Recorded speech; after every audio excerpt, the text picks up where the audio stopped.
My name is Alex Gurvich. I'm a PhD student in the Department of Physics and Astronomy here at Northwestern University. And today I'm going to show you how I use computer simulations to explore the universe. Now first, to do that, I have to set the stage. So this is a picture of our universe. It's a long exposure photograph taken by the Hubble Space Telescope. And in it there are thousands of objects, each one its own galaxy, each one its own size, shape, and color. As an astronomer, I want to understand why that is. What makes them different? It's hard to tell just from a picture like this for two reasons. One, because you can't see everything. And two, because you can't watch anything. So let me explain what I mean by that. You can't see everything. There are invisible components of the galaxy that determine its size, shape, and color that don't shine brightly like stars, so we can't see it in an image like this. This gas reservoir that will turn into stars, for instance. Can't watch anything. This is a static image in time. We can only see how the galaxies look today. We can't see what happened in the past. We can't see how they grew and evolved. So that's difficult. That's something that makes it a lot harder to tell, right? But that would make it seem like it's totally impossible. How can we understand where these things came from? But I have to admit there is a way to do it, because I've lied. This is not just an image of our universe, it's two. On the left is the real universe, and on the right is a picture taken from inside a three-dimensional computer simulation. In this simulation, we can take pictures from any angle, right? We can zoom in and do whatever we want. So we can see everything, because it's inside of a computer. We know where all of this gas reservoir is. We know where the dark matter is, right? We know where everything is. We can watch anything. In fact, we can watch everything, because we can play the simulation forward and backward through time. So to show you this, I have this picture here. So on the left is the invisible universe, right? In this picture, there's this reservoir of gas that will eventually turn into stars. Whereas on the right is the starlight from this galaxy. So we can start to make the connection between the two using the simulation. But even better, like I said, we can watch this forward through time, because this is not actually a picture, it's a movie. And so we can play it forward and watch how this particular galaxy assembles itself and grows and evolves, eventually becoming a galaxy that looks a lot like our own. In particular, I want to draw your attention to these dark streaks that you start to see, the shadows that the gas is casting from the starlight. This is something that we're very interested in using these simulations to help understand what we see in the real universe, because of course in the real universe all we can see are these shadows. So we can take this galaxy that we get out at the end of our simulation and flip it, right? It's a simulation, we can do that, and compare it to a galaxy like we see in the real universe. And I'd posit that these two look very similar, and in fact, what I see is that they have the same sort of spiral structure, and in particular, these dark streaks, right, these so-called dust lanes. They have the same sort of branching pattern as in the real universe. And it might be somewhat surprising to hear that this is actually a result of something that's relatively simple when we put it inside the computer. And in fact, when we take our computer, all we do is kind of teach it how gravity works.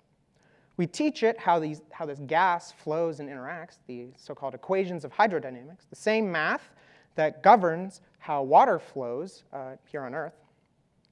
Then we teach the computer what it means to be a star. Right? That may seem kind of strange, but we just give it an idea of, in our simulation, what we mean for something to be a star and how they form. And that's an important piece, because we know that the size, shape, and color of galaxies is closely related to how stars form in them. So on the left is a young blue disk-like galaxy, sort of like our Milky Way, with a lot of young stars that are still blue. In this sort of galaxy, there's still a very large reservoir of gas that stars can form from. On the right, we have a so-called red and dead elliptical galaxy, where its gas reservoir has been totally depleted. So there are no more stars forming in this sort of galaxy. So we want to be able to understand, why is this the case? What happened to the gas to make this so-called red and dead elliptical galaxy? Was it just all converted into stars, or could something else have happened? To answer that question, we run these sorts of simulations, and we get a picture of what star formation looks like. Let me draw that picture for you. So star formation begins in the interstellar medium. So the interstellar medium, inter between, stellar, stars, medium, stuff between stars, is the gas reservoir that I've been talking about. This gas flows sort of like an ocean. It has currents and eddies. These eddies will eventually coalesce and form into dense clouds.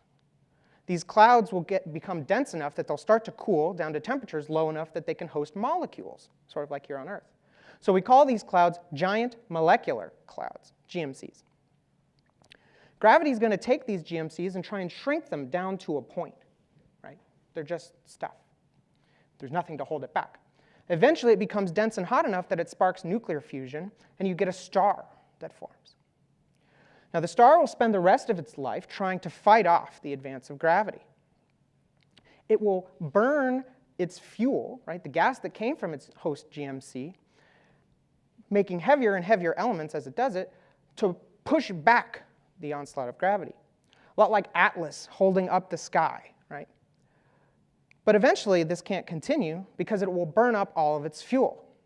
And once a star's fuel is exhausted, it has nothing to stop it from collapsing down to the point that gravity wants to turn it into. When this happens, you have a violent explosion called a supernova.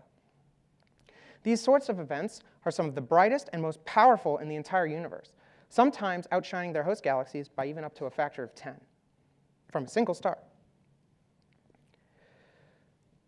This explosion, as it expands through the interstellar medium, will stop new GMCs from coalescing, providing so-called stellar feedback. Right? So this is sort of a feedback loop that regulates the amount of star formation that occurs inside of a galaxy. And in this way, star formation can self-regulate and form just the right amount of stars and deplete its gas reservoir at just the right rate. So this is the picture that we take out from our simulation. Does this make sense? Right? Yes. Yes, it does, I will say, because this is a real picture from our universe of M82. It is a starburst galaxy, a nearby starburst galaxy, which means it's undergoing a period of a very intense star formation, which means that it's subsequently going to undergo a period of very intense stellar death and a period of very intense stellar feedback. And as this feedback interacts with itself, enhancing itself, becoming more and more powerful, it can actually expel material from the galaxy.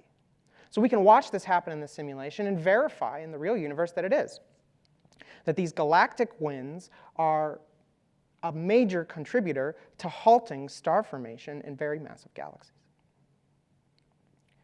So there's one more thing that I wanted to share with you today, and that's a visualization package that I built as part of my research. So this package will allow you to, from the comfort of your own web browser, explore our data set. Here I've hosted it on the web, and I want to invite you to join me and explore the universe. Thank you.